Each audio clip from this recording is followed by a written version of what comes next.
A very good evening to you, esteemed viewer. We want to thank you so much for coming through and watching us this particular evening. Thank you so much, and welcome back from News at 8. This is a Monday, and here we are with our Monday edition of Family Hour. Remember, Family Hour is on from Monday to Friday. But just to let you know that we are going to alter our Family Hour program, especially the Wednesday edition. So we shall shift from finance and wealth, and we are bringing you something new called the Uganda We Want, courtesy of the Interreligious Council of Uganda. Therefore, we shall be having Family Hour Monday, Tuesday, Thursday, and Friday, but Wednesday specifically shall be the Uganda We Want. This is coming soon. Therefore, keep your eyes on Church of Uganda Family TV, especially if you have that image of the kind of Uganda you would like or you would want to have. That is what we shall be discussing on the Uganda We Want. Edwin Austin Mukalazi is my name. Today's edition, we are looking at early childhood development. Of course, there are very many stories, very many tales around early childhood development, way back from public health to now getting to education and very many other things. Here we are to take you through, and with us I was about to call you again mighty women of God. Amen. The mighty women of God. Well, next to me is Mrs. Christine Kintu. It's a pleasure having you. Good evening and greetings, everyone. Amen. And then Canon Alice, it's a pleasure having you. Thank you very much, and good evening, viewers. We are glad to be here once again. We are also glad to have you, especially discussing early childhood development and the stages of early childhood development. Because when you talk about early childhood development, very many of us related to school, kindergarten, and what we don't even know how does it start, where does it form, what are these stages, what is entailed in those stages. I mean, there is a lot that we really want to know, and we are glad that we have you here to take us through these stages. But Mrs. Kintu, just to start with, what is early childhood development as early childhood development? Well, when you told me about this topic, I'm thinking, I mean, you took me back 25 years ago when I was raising my own children and the development stages that I saw them going through. It involves physical development, it involves social development, emotional, cognitive, and communicative. The child, from the day they are born, they begin to communicate. First of all, when they're still in the womb, they are communicating with you. Because when you press a little bit, you see that they are uncomfortable. Communication begins as early as conception. And so parents must be mindful. I read somewhere a long time ago that the child can recognize the father's voice when they are still in the womb. And they get familiar with the father's voice, who is not carrying them, but they already know this is my father because of speaking kindly and nicely. Can they hear the neighbor who speaks a lot and then they think this is the dad? It's not about volume. It's about consistency, how consistent they are, how much they communicate with the child, and so on. So we have different stages. There's a newborn who will walk through maybe the first to the third month. Those are very difficult times, because even the mother is adjusting from pregnancy to birth, and now you have a whole human being that you're taking care of and ensuring that they are comfortable, they are washed, they are warm, they are fed, and that they are sleeping well. Then we have from 3 months maybe up to 12 months, we have what we call infants. These are people who are beginning I call them people.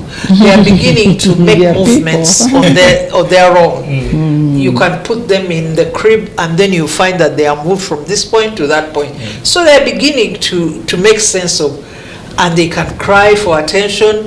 They can cry when they are wet. So there are so many things. And we have the toddlers. Now that is the stage of 1 to about 3 years, and that is where we have what they call the terrible two. I don't like saying it that way, but it has been known that at 2 years a child is very active and troublesome, pulling down things, and so they call them terrible twos. But they also forget the discovery stage. Yes, it's a stage of discovery. So I think as Christians we need to rephrase that to say maybe it's a stage of discovery rather than just saying terrible two.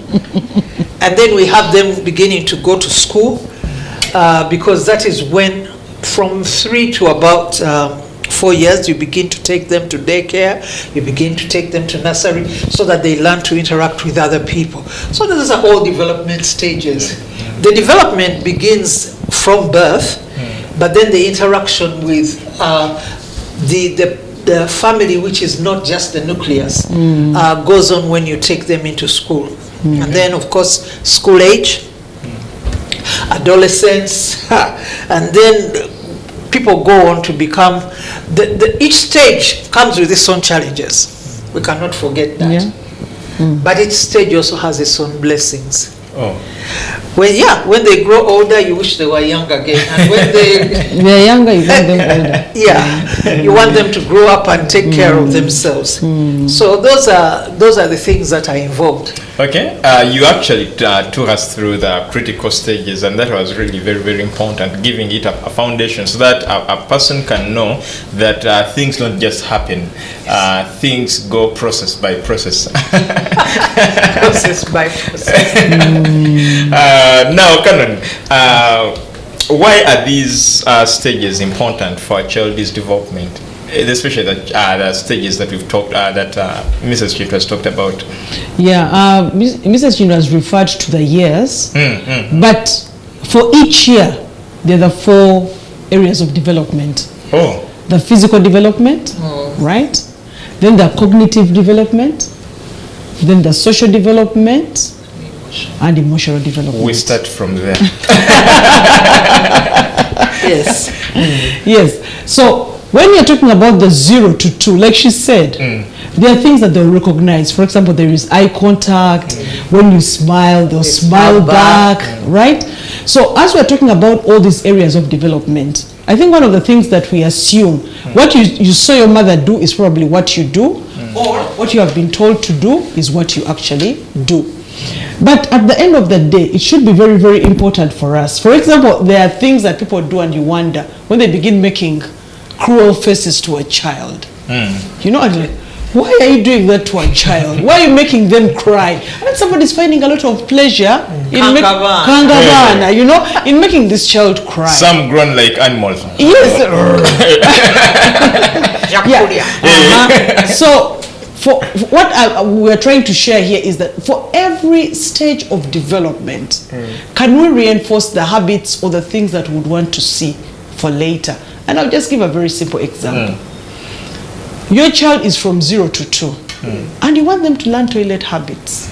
Potty training. Potty training. Pay the price. Why do you think that you should do it the easy way by having them wear Pampers all the time? Yeah? Because it's easy for you. But do the hard things, because you know when you do it right, you get it right. Our parents don't have the time. No, they should get they have the money, but they don't have the time. So they buy the Pampers. We should create that time. Because when they go, and I will tell you, when a child goes to school and they've not learned the toilet habits, you know, they become a laughing stock. There are things that we do unknowingly as parents. And for example, all the friends are drinking from cups and they're still taking from the bottle. Now, when they go to school, they recognize that there's something that is totally different that's not happening with them. And they are crying for their pacifier. They're crying for their pacifier. But one thing that we forget, that emotionally they're going to be traumatized. To begin thinking they're not as good as the other children. Or for example, when they soil themselves, instead of running to the toilet, they can't do that because they're not going to allow them to come with Pampers. At school, they should be able to learn how to use the toilet. And they also, these are some little things that will traumatize a child. But because we do them unknowingly, you know, we know that we have not developed them very well, you know, socially or emotionally. We forget that we're going to, in the end, this will affect their confidence as children. And it all starts from there. You don't need to build, we always talk about confidence building when the child is a teenager. Confidence building starts from there. By empowering them to be, you know, self-sufficient. They can dress themselves up. I have seen some of these games at school on sports day. You know, dress for school. And they put the uniform there, they put the shoes, they put the socks, they put they all usually stay in their underpants. Yeah. They put the shirt or the skirt, and they're supposed to dress up for school. And I would tell you, the child who usually comes last, and they fail to put on the socks the right one, you see how they're traumatized, how they are crying. But then that's where it starts from, you know. This is again for the baby class, 3 years, dress up for school. So as we are preparing our children, let's think hard about all those fostering the physical development. I'll share an incident whereby a parent went, the child could not write well, you know, they couldn't write well, so they were going to P1, but one of the difficult aspects was handwriting. And then the teacher asked, how many times does he wash his handkerchief and underwear? Underwear, yes. And he said, but the locomotive, Yes. the motor skills, he needs to be able to fold those hands. That is why the handwriting is poor. Now, when you're a parent, you don't even have an idea because the maid is doing everything. Yes. But these are things they need to learn because at the end of the day, they influence other activities that are part of the child's development. Wow. Mrs. Kintu. Yes. The facial expression shows that you have a submission on that before we leave that particular point. I was thinking about the social development that happens and how it can, I have myself as an example. At age 8, I was taken to boarding school. And I was excited about it, but I had one major flaw that I needed to deal with. I would suck my thumb from morning till night. I just was a thumb person. When I looked around the school, nobody was sucking their thumb. I'd been told they had put camaraderie, they'd done so many things to tell me to get off it, but I think it was a source of comfort to a great extent. But when I went into that school, immediately I could see there was no one sucking the finger. And although it was my comfort thing, I got rid of that immediately. And that's how I stopped sucking my finger. So we need to understand when we look at our children, what is drawing them to develop a culture or a habit or a skill, and how can we enhance it? What is hindering them? When you see a child, for example, my children started walking before they were 1. But you can see a child who is 2.5 and they're still not walking. That means that there's something that is happening that needs to be paid attention to. Parents need to observe. How are you looking at your child's development? Is everything going in line? There are these book things where they told you, you know, at this, the teeth will grow. At that, this will happen. Yes, you may be a little way out of line, but you need to observe carefully. Every child that you raise, are they on track in the way they are maneuvering their development? If they are not, what are you doing about it? Are you able to see a doctor? Are you able to see a child minder to help you understand what it is? I have seen children who don't talk, who who are, when do you realize that your child is not able to talk? When do you realize that they are not able to hear? How often do you call their name? How often do you, how do they respond to music? Those are all things that help with early childhood development. But you must be observant. So it is the parent. Before anybody, before the house girl tells you, you should be, as a parent, you should be able to observe your child's stages and see how they are responding. At that very point, what are some of the milestones that children typically reach during each stage of early childhood development? There's the communication, of course. Okay. Many mothers don't like it when the first thing that the child will say is tata. They want the child to first say mama. But maybe it's easier. It's how often you speak to them. I have known a family who was very silent with their child because they wanted he had problems with colic, so he used to stay awake. So they make sure that they don't converse with him, they don't interact with him. And then it became difficult for him to communicate, to even say anything. And then they began to worry. But even as we bear our children, as we bring them up from 1 to 3 months, you communicate with them because they may not be able to respond to you, but they understand what it is you're trying to tell them. If you're happy, you show you're happy. You've eaten a spoon of food, you say, thank you, and you get excited. Can we clap for Alice because she's eaten her food, and so on. So communication, the body language, how they... You know how these children, when they want to be carried, they hold out their hands like this and they are struggling. They are communicating. And then there is getting up, sitting up, crawling, running, learning to use their large muscles so that they are not at the stage where they're always being lifted. And then when they learn to refuse people. Some of them say, you come and say hello to a baby and the baby will reject you. That means that already they are recognizing people and they are deciding who they want and who they don't want. Okay? And then thinking, leave the child some space where they can be at liberty. I just saw a clip the other day. They put a plate of food for the child. And of course, because it's always spoon-fed, you sit there and you feed the child. But what they did was to leave a plate of food and no spoon and nothing, so that the child can learn the art of picking up food and putting it in their mouth. Of course, the first stages were so difficult because most of the food was falling through. But then she learned how to twist her arm and get it through. All those are stages which we must be mindful of and observe. There's a lot of observation that is required so that you see, is my child developing properly? And are they in sync with the stage at which they are? That's why we go to hospital, they are weighed to see, is he putting on enough weight? Is he eating the right food? Is he doing this? But you also as a parent must observe and see. I left the child on this end of the bed. I have found him on this end. That means that they are now able to crawl on their stomachs. Be observant. Okay. Thank you so much, Mrs. Kintu. Canon.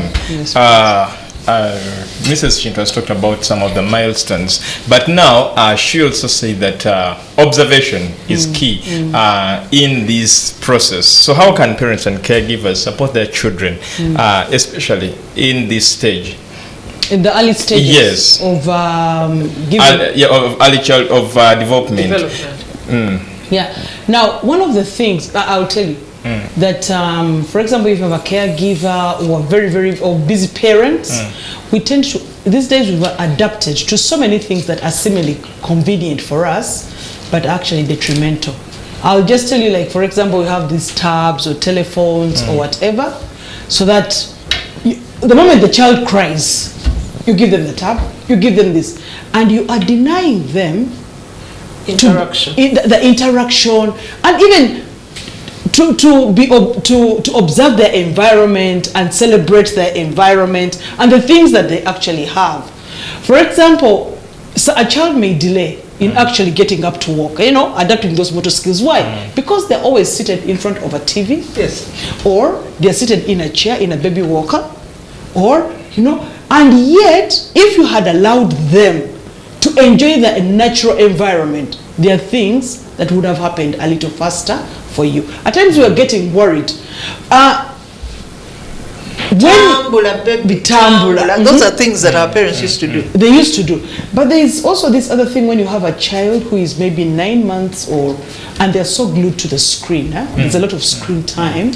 And then when you take them to school, you expect when they're at the toddler stage of 2 to 3 or 4 years, then you expect them to be extremely interactive or whatever. Let me tell you, they'll be interacting with a gadget. And each time you take away that gadget, they cry. They cry. And it's like something has been denied them or taken away from them. Now, we do not understand the consequences of some of these things.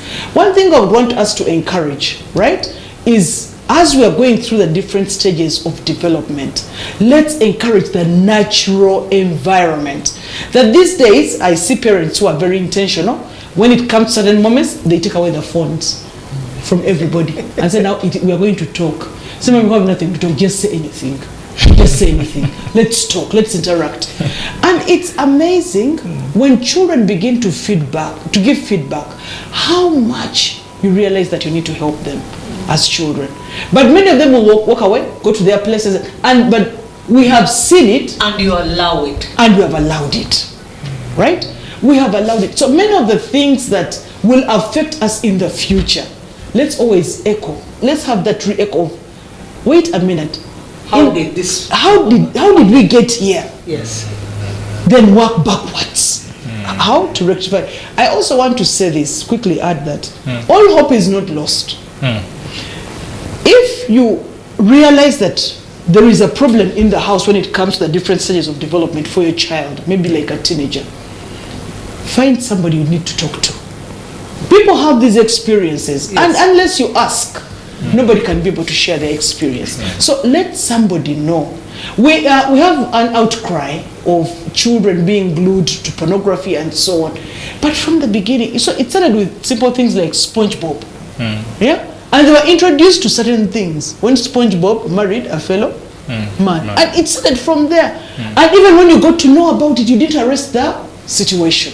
So the best way that we can manage this, let's allow our children to enjoy the natural environment. Wow, that is really very, very important. But I beg we take a break. When we return, we are going to start from there. It is so interesting, but also we are learning a lot out there. So, upcoming parents, please come back. Even grandparents can also watch on behalf of your grandchildren. It is very important. We are coming back shortly.